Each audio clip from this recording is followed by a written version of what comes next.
Bonjour à tous, je sais qu'il y a beaucoup de gens qui se posent des questions sur Macaire, du coup je voulais répondre rapidement à toutes ces questions. Est-ce que ça va bien? Est-ce que le projet avance? Oui, le projet avance.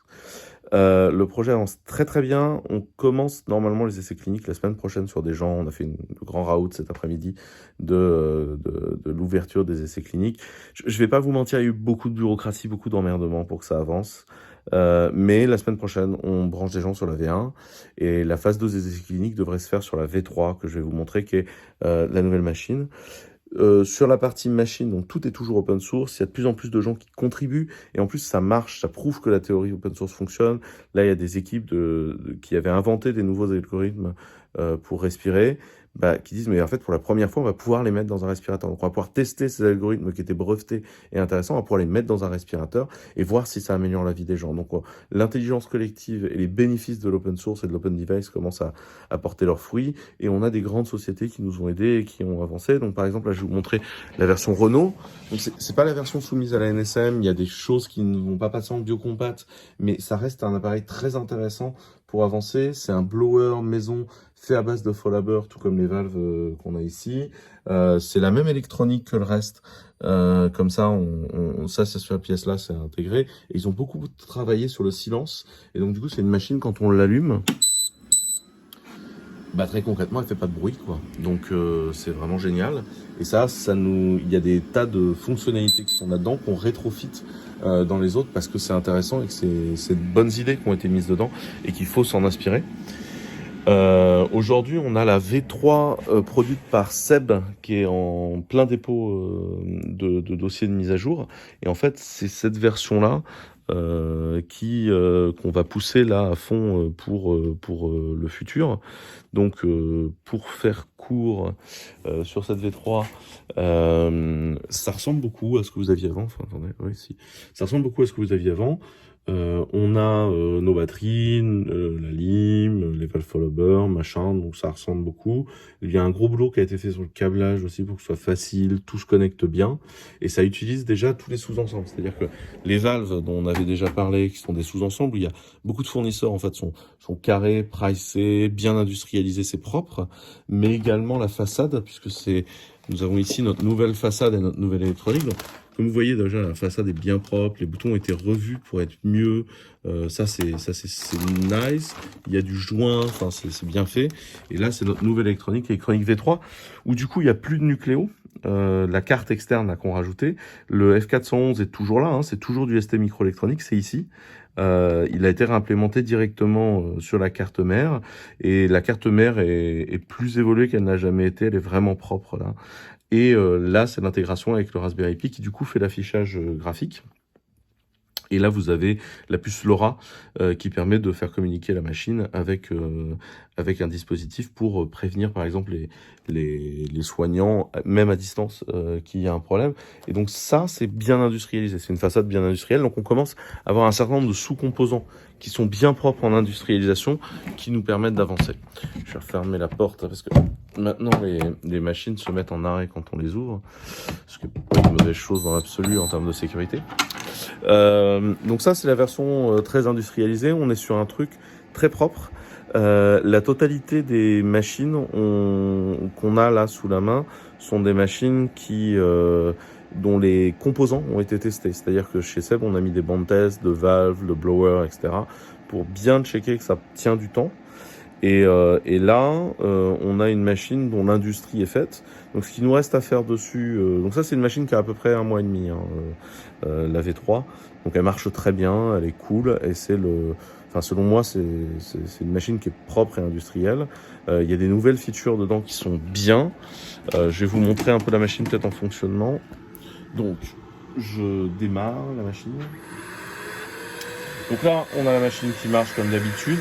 On a toujours son affichage initial, qui est l'affichage de sécurité. Si jamais on devait avoir un problème sur le système secondaire, on serait capable... Ah oui, non, ça, effectivement, ça ne va pas marcher, j'ai pas plugué le patient.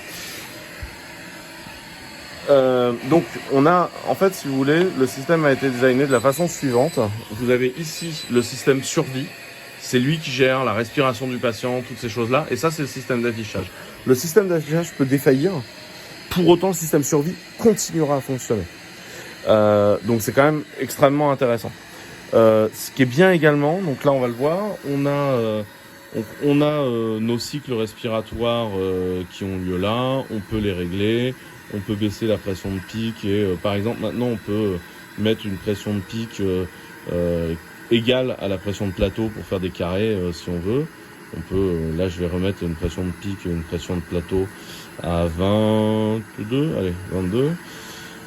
C'est pas un gros poumon j'ai au-dessus, c'est pas nécessairement une grande idée si je fais ça. Voilà. Voilà, et la PEP, on va la baisser un peu. Je vais baisser également le nombre de cycles inspiratoires, voilà. Ce qu'on voit, c'est qu'on voit bien le volume courant qui a lieu. Donc à présent, on a bien une mesure du volume et les débitmètres sont là et on a de bons résultats sur les débitmètres, on est précis. On peut à présent également changer, si on veut, le rapport inspiration sur expiration, si jamais le patient n'a pas des cycles très précis, et comme ça on peut régler, et ça peut servir en plus à traiter d'autres pathologies. Et la grande nouveauté, c'est qu'on a maintenant un trigger inspiratoire que je peux activer, qui normalement devrait finir par être activé par défaut. Et en fait, qu'est-ce que fait le trigger inspiratoire? Le trigger inspiratoire, il nous permet de gérer les cas où un patient serait mal sédaté, aurait des problèmes de respiration et se mettrait à respirer. Et au lieu d'avoir la machine qui lutte contre, elle va embrasser son mécanisme de respiration et se mettre à respirer avec lui en amplifiant en fait sa respiration. Donc ça, c'est ce que fait le trigger inspiratoire. Je vais vous faire une démo, c'est un peu compliqué à faire sans l'ASL, la démo, mais je vous fais la démo. En fait, je vais tirer sur le ballon ici pour faire croire la respiration. Donc là, vous avez le cycle. Je sais pas si vous voyez bien tout là. Est-ce que vous voyez ma main, machin? Ouais. Donc là, vous avez le cycle. Vous avez le cycle. Il est en train de respirer, il est bien. Et là, je commence à respirer. Et on voit que tout de suite, la machine m'a suivi. On voit que là, le cycle se remet. Et si je commence à respirer, eh bien, tout de suite, la machine me suit. Et du coup, va me permettre de respirer. Ce qui permet d'un patient qui a de la toux, d'un patient qui est mal sédaté, un patient qui a un souci, en fait, je vais pouvoir le traiter également avec une macaire parce qu'en fait, on va faire les phases de réveil, etc. et ça va bien se passer. Et en même temps, la machine va prévenir si toutefois elle sent qu'il y a un souci. On a bien testé la totalité de ces composants-là, que ce soit individuellement, et on a aussi une machine, je vais vous montrer ça, une machine qui tourne non-stop en bas. Comme je le disais, on fait des tests d'endurance, non seulement des composants, donc blower, valve, etc., qui font des milliers de cycles dans un labo, mais également de machines complètes. Donc ça, c'est la Baby Maker. Nous l'avons lancée le 27 mai à 9h37, donc il y a bien plus d'un mois maintenant. La machine tourne à fond, non-stop, il n'y a jamais eu d'arrêt. Elle maintient ses niveaux de pression. À l'intérieur, tout est nickel, elle va très bien. Tous les composants se comportent normalement. On peut continuer à mettre en opposition la machine. Donc là, elle va hurler en disant qu'elle n'est pas contente. Et ensuite, elle va bien revenir à ses niveaux de pression absolument comme prévu. La Baby Maker, globalement, c'est une V2 dans une toute petite boîte.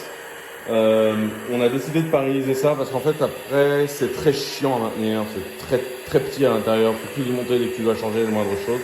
Mais ça fonctionne bien, ça chauffe un peu. Donc, c'est bien pour faire des tests d'endurance. Et du coup, voilà, cette machine-là, elle tourne depuis plus d'un mois maintenant. Et ça prouve que le machin est fait pour gérer du temps long en fonctionnel. Je voudrais prendre aussi un peu le temps de remercier très très fort la totalité des équipes qui ont bossé sur cette machine. Elle est bien, elle est extraordinaire, elle est open source.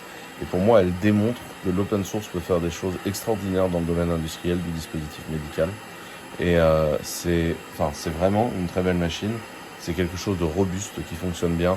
Et tous les plans sont disponibles aujourd'hui sur GitHub. Aujourd'hui, on va enfin brancher des humains sur Macaire. Je vous cache pas qu'il y a un peu de frustration. La bureaucratie qui t'empêche d'aller sauver des gens, c'est frustrant. Néanmoins, on a une machine industrielle dans un protocole d'essai clinique, quelque chose de carré, qui avance. Et cette machine-là va être normalisée pour aller sur la phase 2 des essais cliniques. Aujourd'hui, on travaille à deux choses. La suppression du son. Et en fait, on a envoyé des mousses dans un laboratoire pour faire des analyses, pour pouvoir récupérer les bonnes mousses pour les suppressions de son, pour éviter d'avoir des mousses qui seraient toxiques. C'est pas terrible. Voilà. Et la deuxième chose sur laquelle on bosse, c'est de refaire à l'intérieur tout le circuit aérolique avec que des composants venus de chez Intersurgical comme ça, pour que, au lieu de travailler tout un système de nettoyage qui est assez compliqué en termes de normalisation de biocompatibilité, parce que vous devez laver et vérifier comment au fur et à mesure des lavages se comportent les plastiques, au fur et à mesure que vous les lavez, s'ils se dégradent ou non. Et en fait, l'idée là, c'est que tout le flux aérolique passe dans du Intersurgical. Il y en a pour pas cher d'Intersurgical.